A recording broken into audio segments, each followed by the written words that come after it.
a violação de direitos dela, né? E o que o conselho, qual a medida protetiva que o conselho aplicou, né? Então, isso aí gera dados para quê? Não é só para a gente saber, né, o que aconteceu, mas é com esses dados que são feitas as políticas públicas para a criança e para o adolescente, né? Porque dependendo da violação de direitos, tem que saber o que o município, o CMDCA, que é o órgão, né, que cuida, o conselho que cuida da criança e do adolescente, vão ver que ações precisam ser feitas para minimizar essas questões de violação dos direitos da criança. Pois é, e daí nesse relatório, o que a gente tem de dados, né? O que foi mais impactante para vocês nesse primeiro trimestre? Assim, o que você pode compartilhar conosco? Esse trimestre, assim, né? A gente percebeu que veio uma demanda muito grande do Ministério Público de evasão escolar, que foram alunos, né, que já estavam evadidos no final do ano passado e que esse ano não se matricularam. Então, são adolescentes, geralmente, né, que estão evadidos da escola. E nós temos a percepção que temos que investir nisso, levar isso para as autoridades, para a prefeitura, para o CMDCA, para ver o que se pode fazer, e a escola também, né, as escolas, o que se pode fazer para minimizar a evasão escolar, né, porque são adolescentes que geralmente se evadem da escola porque eles querem trabalhar, né? São adolescentes que querem e precisam trabalhar. E o que nós podemos fazer, né? Para que esse aluno tenha, esse adolescente deva estar aonde o adolescente tem que estar, que é na escola, né? Agora eles estão, inclusive essa faixa etária que vocês encontraram que eles estão trabalhando, é permitido trabalhar? Porque daí eles não teriam... dependendo de uma faixa etária, não pode. Tem os estágios, tem a lei do menor aprendiz, né? Mas tem uma legislação. Tem uma legislação, né? Então, geralmente, os adolescentes que querem trabalhar, eles são encaminhados para o jovem aprendiz. Mas tem muitos adolescentes que às vezes trabalham em outras condições, aí entra o conselho tutelar, né? Com as medidas de proteção, quando esse adolescente está trabalhando numa função que não deve, né? Porque o Estatuto da Criança e do Adolescente, ele traz uma série de recomendações onde e que idade, como que um adolescente pode trabalhar, né? Então é isso que a gente cuida. Então o dado mais impactante desse relatório de vocês foi essa questão da evasão escolar. Foi a questão da evasão escolar e o segundo dado foi ambiente familiar violento, que apareceu bastante, né? Foi a segunda violação de direito, com mais meninas, né? Acontece geralmente as violências, né? Sempre é com mulher, né, Magda? As infelizmente, mulheres, né? São as mais atingidas dentro da violência, e isso acontece também com crianças e com adolescentes. Então é um outro dado e que apareceu, né? Como eu falei também que aparece o bairro, a localidade, atingiu o CRAS 1, que é o CRAS que a gente chama do Maitá, que pega todas as localidades e bairros da margem esquerda. Foram os bairros onde apareceu o maior número de violência. E aí esse relatório ele aponta esses dados. O que os próximos trabalhos vão ser baseados com essas informações? Vocês vão tomar as ações dos próximos meses? Sim, porque assim, esses dados, né, que apareceu, eles já foram encaminhados, todos, né? Porque quando aparece no monitoramento, assim, quando tu termina, aparece um caso, uma denúncia, tu notifica a família comparece ali, a gente encaminha essa família para os serviços, né, de acordo com o que aparece, e aí então o CRAS, o CREAS CAPES, dependendo da situação, vão trabalhar com essa família, começa a fazer atendimento até que essa violação seja superada. E eles mandam relatórios pra gente lá, né, de 6 meses ou 1 ano, eles mandam. A família foi desligada porque superou aquela situação de violação de direitos, né? Então, todos esses dados, eles já foram encaminhados, E aí vocês partem para as próximas etapas. E aí o nosso trabalho é de estar monitorando, vendo, conversando com os serviços para ver se aquele caso realmente, como é que tá, se está sendo atendido, se a família está aderindo aos serviços, porque tem muita família que tem, né, dificuldade de aderir, resistência. Então a gente fica fazendo esse acompanhamento. Agora, no caso desse, o segundo caso que foi mais apontado aí pelo relatório foi a questão da violência contra a mulher, contra meninas, violência, né? O ambiente familiar violento. Sim. E aponta muito para meninas, né? Foi assim o dado, né? O percentual foi bem maiores com meninas do que com meninos. E o que é feito quando vocês têm esse diagnóstico, né? De que tem essa violência sexual, violência física, enfim, contra essas garotas, né? O que o Conselho Tutelar, o que compete ao Conselho Tutelar fazer nesse caso? Aí entra uma lei, né? A lei da escuta especializada. A lei 13.431 de 2017. Tá? Depois do ECA, do Estatuto da Criança e do Adolescente, a lei da escuta é o maior avanço que a gente tem na proteção da criança e do adolescente, vítima de violência, violência física e violência, exploração e abuso sexual. Então, existe um fluxo entre toda a rede de proteção que foram capacitados desde o ano passado e agora nós estamos fazendo novamente uma capacitação mais individual por setores, que existe um fluxo. Então, assim, é que a gente chama de porta de entrada. Se uma criança, um adolescente, ele revelou que ele está sofrendo uma violência, né, seja ela de abuso sexual, violência física, a porta de entrada vai fazer todo o fluxo.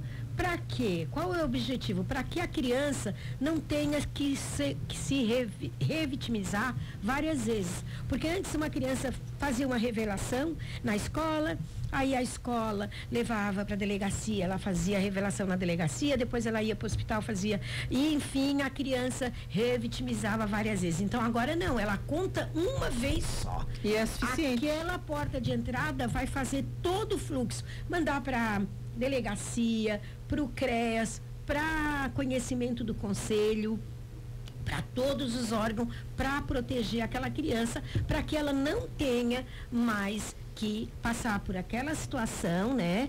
E, enfim, dar os encaminhamentos. Quando não há essa revelação espontânea, né, que a gente fala, existe uma suspeita. De repente a escola tem uma suspeita que aquela criança, ela mudou o comportamento ou num outro ambiente que ela frequenta. Aí se manda para a escuta, para profissionais que foram capacitados para fazer a escuta dessa criança, para ver se realmente aquela suspeita procede. E aí, se essa suspeita procede, né? Aí também vai para esse fluxo de delegacia, para fazer um exame de corpo de delito, se for o caso de uma violência que deixa marcas, né? Então, tem esse fluxo. Na semana passada, todas as diretoras das escolas municipais participaram, tiraram as dúvidas, porque é uma lei nova, né? É uma cultura nova, né? Que a gente precisa se acostumar, porque antes tudo isso era levado para o conselho, agora não, essa lei diz que toda a rede tem que estar, a rede, quando eu digo, é posto de saúde, escola, conselho, Ministério Público, os serviços de CRAS, CREAS, enfim, toda a rede tem que estar preparada para acolher essa criança e essa adolescente que está sofrendo, né?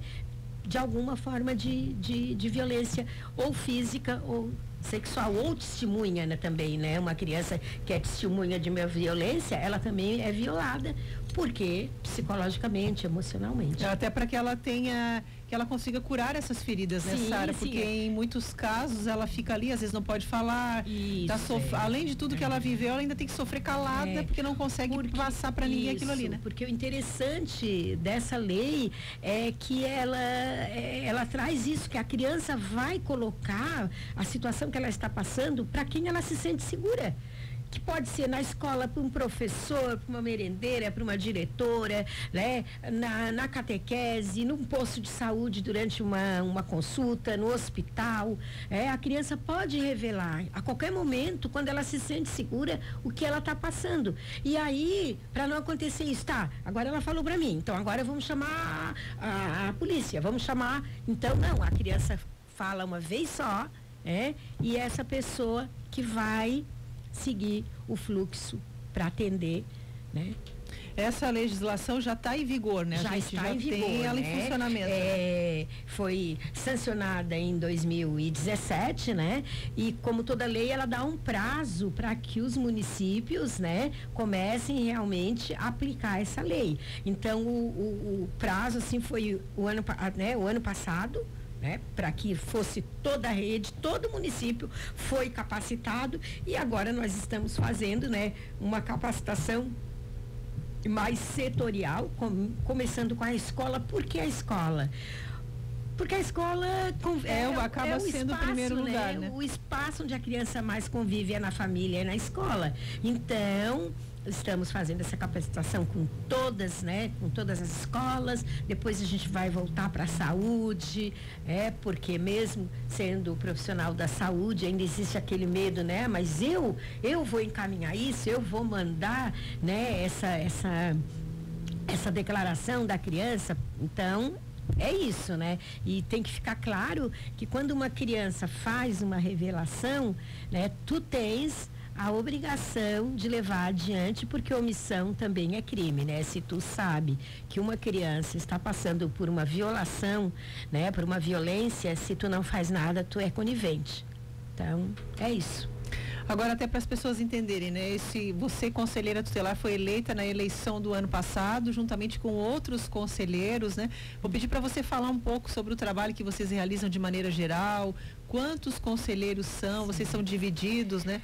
Sim, como é que funciona? Eu já estava há um ano, porque em 2019 eu participei, né, do processo eletivo e fiquei como suplente. Então, eu já estava há um ano, né, trabalhando, e aí participei novamente do processo seletivo, e aí agora vou ficar 4 anos, né? Então, são 5 conselheiros, porque a gente chama o colegiado. Cada conselheiro está à frente de alguns casos. Tá? Só que a gente sempre diz que o caso não é do conselheiro, o caso é do colegiado, porque quando eu tenho uma dúvida sobre um caso que eu estou à frente, eu chamo o colegiado para a gente discutir e ver qual é o melhor caminho para resolver aquela situação, tá? Por isso que são 5 conselheiros, para que não haja empate. Então, são 5 conselheiros, né? O trabalho a gente trabalha mais com as denúncias que nos chegam, né? E chegam de diversas fontes, Disque 100, das escolas, do Ministério Público, da saúde, hospital, né? Vem uma demanda muito grande do hospital. Então, recebendo a denúncia, a gente faz o quê? Procuramos a família, notificamos, conversamos, vemos o que está acontecendo com essa família e para quais serviços que nós vamos encaminhar, né? Confirmada essa violação, porque muitas vezes uma denúncia não procede, né? Porque vocês recebem a denúncia e vocês vão avaliar se aquilo ali tem fundamento ou não, né? Sim, por isso que a família logo é notificada, né? Assim que chega uma denúncia, a primeira coisa que se faz é chamar a família e né? Olha, recebemos essa denúncia, isso está acontecendo, por que está acontecendo? Aí a gente vai conversar e vamos ver qual a melhor forma de resolver essa situação. Então é esse o dia a dia do Conselho Tutelar, que é ininterrupto, né? O Conselho Tutelar não para, a partir das 5 horas da tarde, né? Um conselheiro leva o celular do plantão e fica, né, até o outro dia às 8 horas, né, sendo um rodízio de 2 conselheiros por semana. Um é titular, é aquele que fica com o telefone para receber as chamadas de denúncia a qualquer hora do dia, da noite, da madrugada, sábado, domingo, feriados, 24 horas, é um plantão, 24 horas, né? E fica o outro companheiro suplente, porque aí assim, muitas vezes é só uma orientação. A pessoa liga, olha, tá acontecendo pra tirar para tirar uma dúvida, uma orientação, orientamos, né? Às vezes a gente precisa de deslocamento. Então, aí é acionado o outro conselheiro que está suplente comigo, né? No caso, essa semana eu comecei hoje eu estou de plantão, né?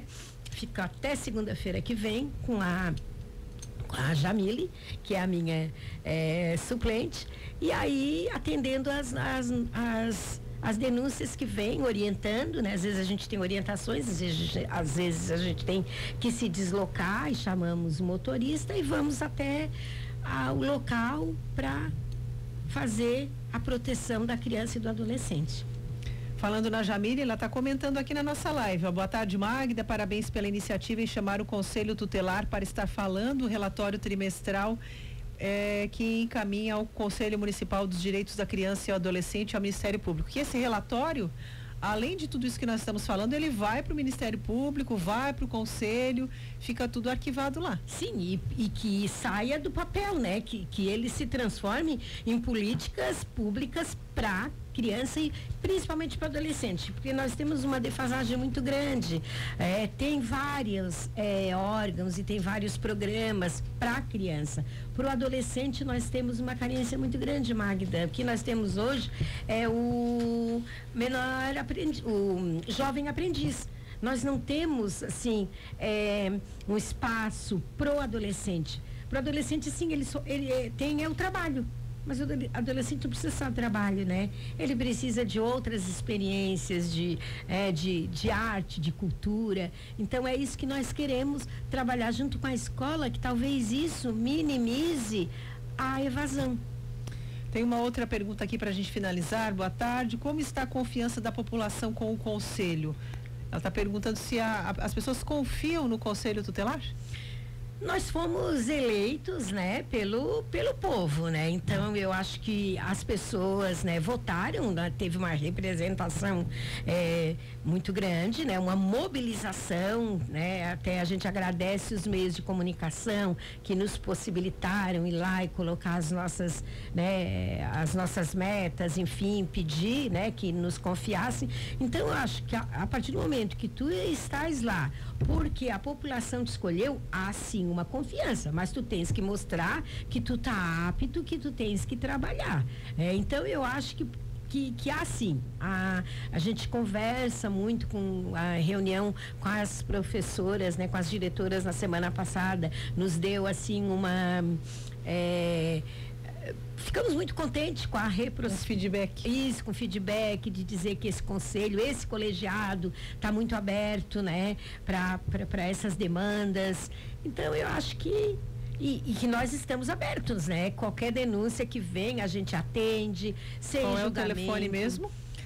Qual é o telefone para as denúncias, para quem quiser tirar alguma dúvida, o telefone do Conselho Tutelar? Então, o telefone do Conselho Tutelar é 3.626-4998. Vamos repetir? 3.626-4998. 49,98.